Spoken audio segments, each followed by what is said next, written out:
মৰমৰ ছাত্ৰ-ছাত্ৰীসকল, আজি মই তোমালোকৰ ক্লাছ 6ৰ বিজ্ঞানৰ চেপ্টাৰ 4 শৰ্টিং মেটেৰিয়েলছ ইনটু গ্ৰুপ অৰ্থাৎ পদাৰ্থসমূহৰ শ্ৰেণী বিভক্তকৰণ এই চেপ্টাৰটোৰ অনুশীলনীত থকা আটাইবোৰ কুৱেশ্যন মই এই ভিডিঅ'টোত কৰাই দিম।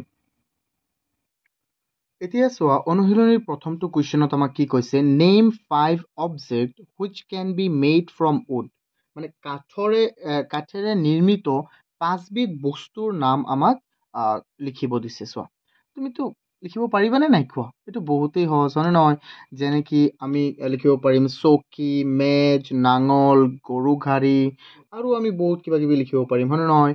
যেনে আলমিৰা ন, এইটো কিন্তু আমি ইংৰাজীত লিখিব লাগিব। চোৱা, এতিয়া মই কেনেকৈ লিখোঁ চোৱা, মই ইয়াত এনচাৰটো লিখিছোঁ চেয়াৰ, টেবল, বেড, আলমিৰা, ক্ৰিকেট বেট। চোৱা, এতিয়া ইয়াত আমাৰ 5টা লিখিব দিছে, কাঠৰ পৰা নিৰ্মিত যিকোনো 5টা বস্তু, আমাৰ বস্তুৰ নাম লিখিব দিছে।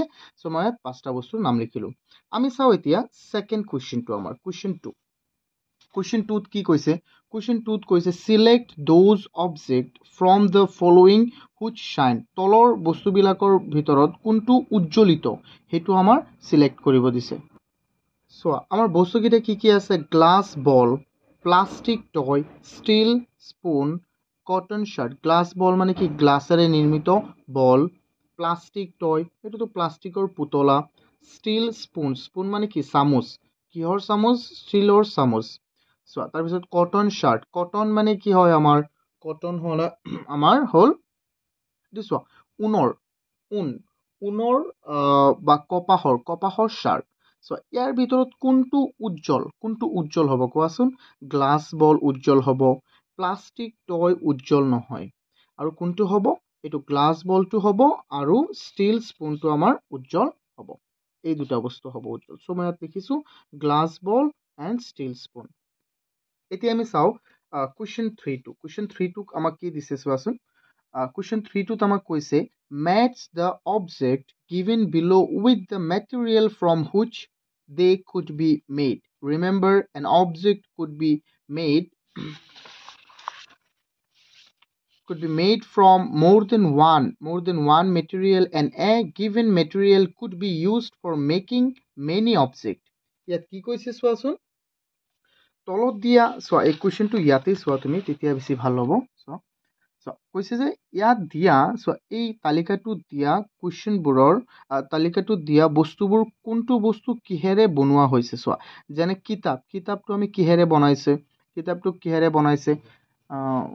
এইটো ভালদৰে চোৱা, কিতাপটো কিহেৰে বনাইছে, আৰু তাৰপিছত এইটো চোৱা, টাম্বলাৰ কিহেৰে বনাইছে, চেয়াৰ কিহেৰে বনাইছে, টয় কিহেৰে বনাইছে, শ্বুজ কিহেৰে বনাইছে। এইটো তুমি নিজেই লিখিব পাৰিবা, হয় নহয়? বুক, কিতাপ কিহেৰে বনায়? আমি জানো কাগজেৰে বনায়, হয় নহয়? টাম্বলাৰ মানে কি? গিলাচ কিহেৰে বনাব কোৱাচোন? গিলাচ বনাব আমাৰ চোৱা গ্লাছেৰে, হয়নে নহয়? তাৰপিছত চেয়াৰ কিহেৰে বনাব? উড, কাঠেৰে বনাব। তাৰপিছত টয় কিহেৰে বনাব? টয় বনাব আমাৰ প্লাষ্টিকেৰে। প্লাষ্টিক ক'ত আছে? প্লাষ্টিক। আৰু শ্বুজ আমি জানো যে চামৰাৰে বনায়। চ' সেইকাৰণে মই ইয়াত এনেকৈ লিখি দিছোঁ, তোমালোকে এইটো চোৱা।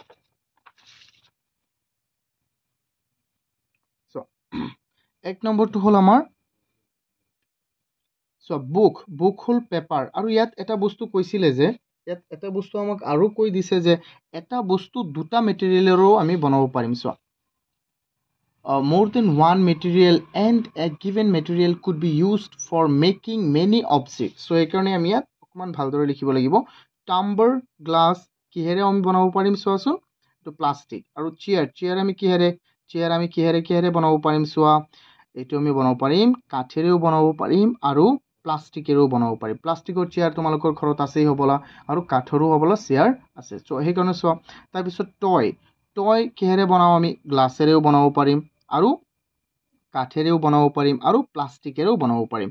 আৰু শ্বুজ চোৱাচোন, শ্বুজ লেডাৰেৰে বনাব পাৰিম, আৰু প্লাষ্টিকেৰে আমি বনাব পাৰিম। চ' ইয়াত যিহেতু কুৱেশ্যনটো আমাক কৈ দিছে যে এটা বস্তু আমি কেইবাটাও মেটেৰিয়েলেৰে বনাব পাৰিম, মানে কেইবাটাও বস্তুৰে আমি বনাব পাৰিম, হয়নে নহয়?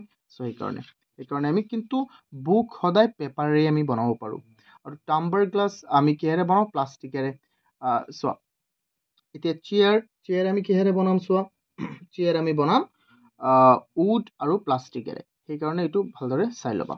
এইটো তোমালোকে স্ক্ৰীনশ্বট মাৰি ল'ব পাৰিবা।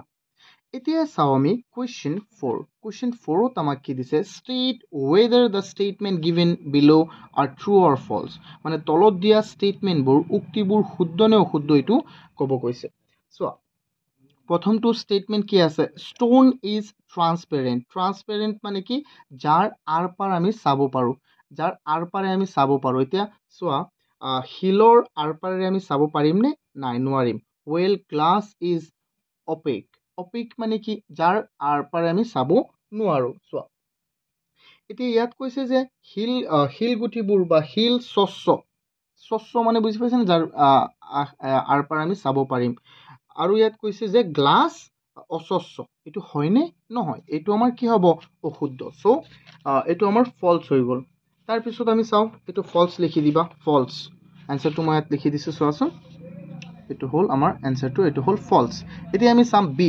কোশ্চেন বি ত আমাক কি দিছে সো বি উক্তিটো আমাক কি দিছে a notebook has luster while eraser does not এটো মানে কি কৈছে যে এটা টুকা বহিৰ কি আছে উজ্জ্বলতা আছে লাস্টাৰ while eraser does not মানে eraser মানে কি ৰবৰৰ উজ্জ্বলতা নাই এটো চোৱা টুকা বহিৰ উজ্জ্বলতা আছে নে আমি জনামতে নাই হয়নে নহয় সো এটো এটা টুকা বহি ইয়াৰ উজ্জ্বলতা আছে জানো নাই সো এটো কি হ'ব ফলস হ'ব এতিয়া আমি চাম নেক্সট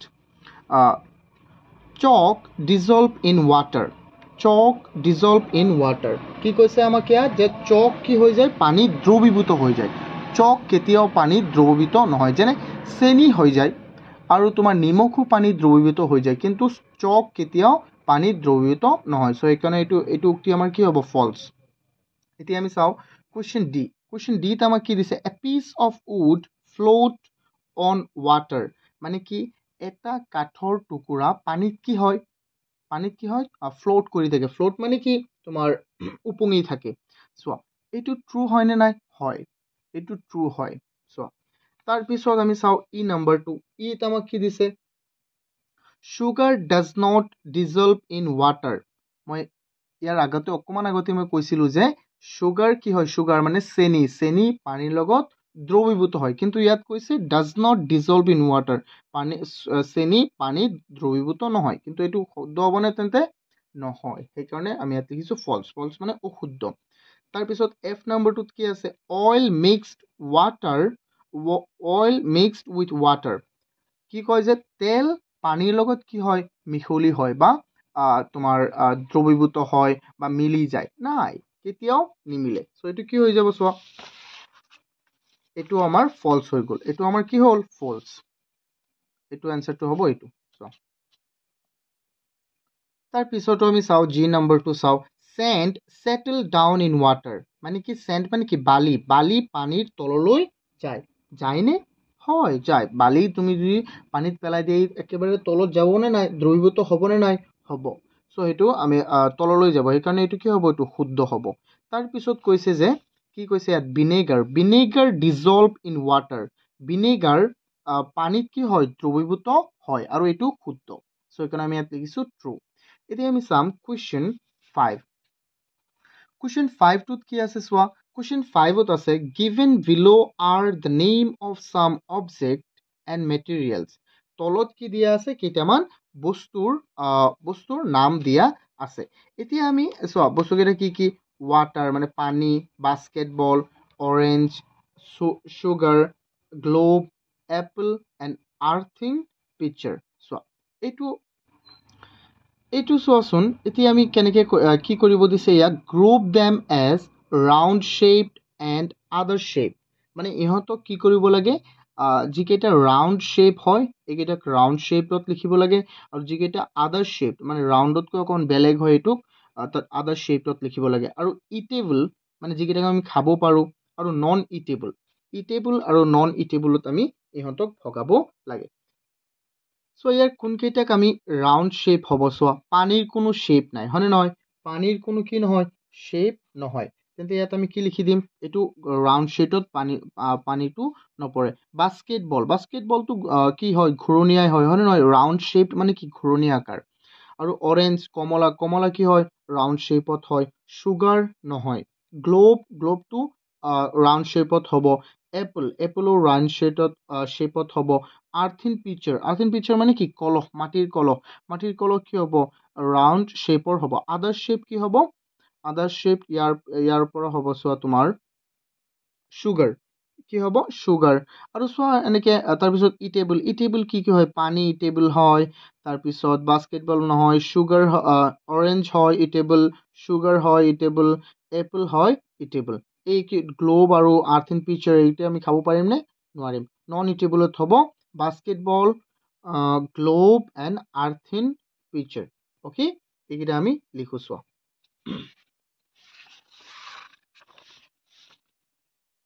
চোৱা মই ইয়াত লিখিছো ৰাউণ্ড শ্বেপৰ কেইটা ইয়াত লিখিছো। প্ৰথমে চোৱা ৰাউণ্ড শ্বেপ, বাস্কেটবল ৰাউণ্ড শ্বেপৰ হয়, orange, globe, Apple, আৰ্থিন picture.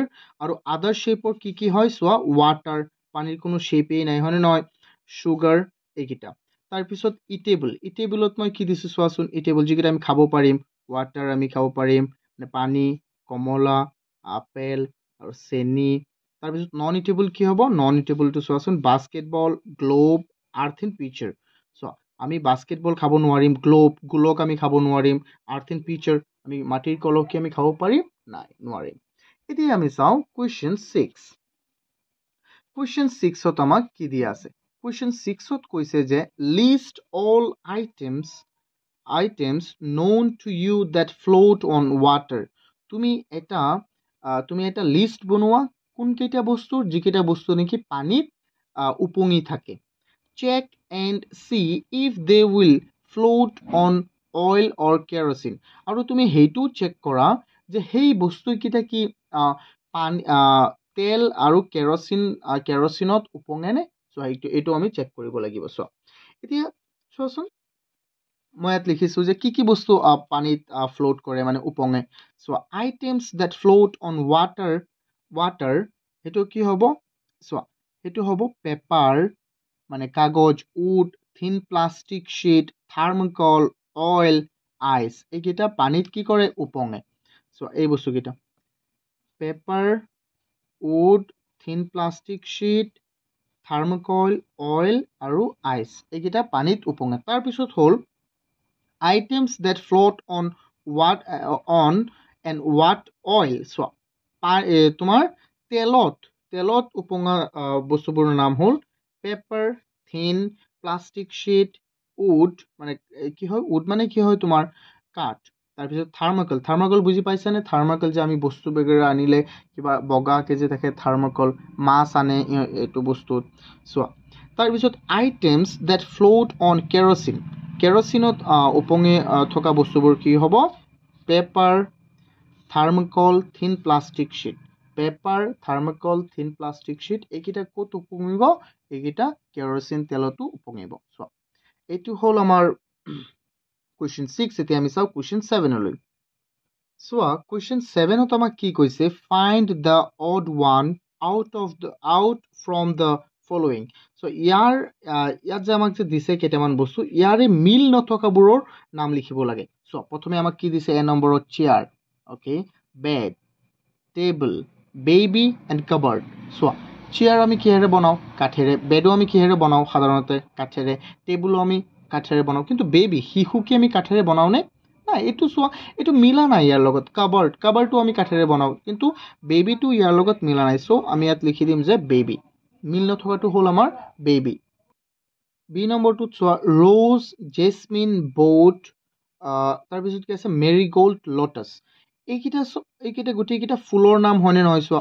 Rose এটা ফুলৰ নাম হয়, জেচমিন এটা ফুলৰ নাম হয়, মেৰিগ'ল্ড এটা ফুলৰ নাম হয়, লোটাছ এটা ফুলৰ নাম হয়। কিন্তু ইয়াৰে ভিতৰত বোট নাওটো কি এইটো ফুল হয় নেকি, নাই। তেন্তে এইটো মিলা নাই, এই বিৰ সকলো আটাইবোৰৰ লগত মিলা নাই। চ' এইটো হ'ল আমাৰ এইটো বোট হ'ব এনচাৰটো, অড ওৱান মানে যিটো মিলা নাই। অ'কে, তাৰপিছত কি আছে এলুমিনিয়াম, আইৰণ। চি নম্বৰটোত চোৱা এলুমিনিয়াম, আইৰণ, কপাৰ, চিলভাৰ আৰু চেণ্ট। চোৱাচোন এই গোটেইবোৰ ধাতু হয়নে নহয়। এলুমিনিয়াম এটা ধাতু হয়, আইৰণ এটা ধাতু হয়, কপাৰ এটা ধাতু হয়, চিলভাৰ এটা ধাতু হয়। কিন্তু চেণ্ট মানে কি বালি এটা ধাতু হয়নে নহয়। তেন্তে এইটো হ'ল আমাৰ নিমিলাটো হ'ল চেণ্ট। ইয়াত আমি চেণ্ট লিখিছোঁ। চোৱা তাৰপিছত ডি নম্বৰটো চোৱাচোন, ডি নম্বৰটো আমাৰ কি আছে ইয়াত আছে sugar, salt, sand, copper, sulphate. চোৱা, চুগাৰ চেনি, আৰু চল্ট মানে কি লৱণ, চেণ্ট মানে বালি, আৰু কপাৰ ছালফেট। চোৱা, কপাৰ ছালফেট এইকেইটাৰ লগত কোনটো মিলা নাই চোৱাচোন, এইকেইটাৰ লগত আমাৰ মিলা নাই কোনটো, বালি। চোৱা, বালিটো মিলা নাই, চ' সেইকাৰণে আমি ইয়াত কি লিখিছো, বালি লিখি দিছো। এইটো তোমালোকৰ ক্লাছ 6-ৰ এইটো চেপ্টাৰৰ অন্তিমটো কুৱেশ্যন। চ' তোমালোকে যদি ভিডিঅ'টো বুজি পাইছা, আটাইবোৰ কুৱেশ্যন এইটো ভিডিঅ'ত বুজি পাইছা, তেন্তে ভিডিঅ'টো লাইক কৰি দিয়া আৰু চেনেলটো ছাবস্ক্ৰাইব কৰি দিয়া। Thank U.